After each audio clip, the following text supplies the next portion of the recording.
ভাই বিষয় হলো আমি একটা সিকিউরিটি গার্ডে চাকরি করি ভাই। আমার বেতন হলো 15,000। ঠিক আছে, আমি যে অফিসে চাকরি করি এই অফিসে আমার লোকে চাকরি করে এই বুলার লাগে আছে কক্সবাজার।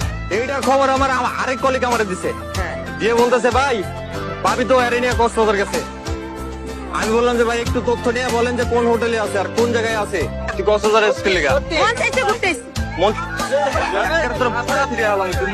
আমার কই দি তোমার সময় আছে, তুমি আমার সময় নেই, আমার সময় নেই, তাহলে এই আমার সাথে চাকরি করে এই সময় পেলো কেমনে? জানি না, হ্যাঁ? আমি কারো কোনো কথা উত্তর দিব না। বস। তুই আমারে ডিভোর্স দিবি? হ্যাঁ ডিভোর্স দিবি তুই আমারে? দে ডিভোর্স দে, সবার সামনে ডিভোর্স দে। আমি তো সংসার করবো না, তাই যারা নিয়ে আইছি তার লগে সংসার করবো।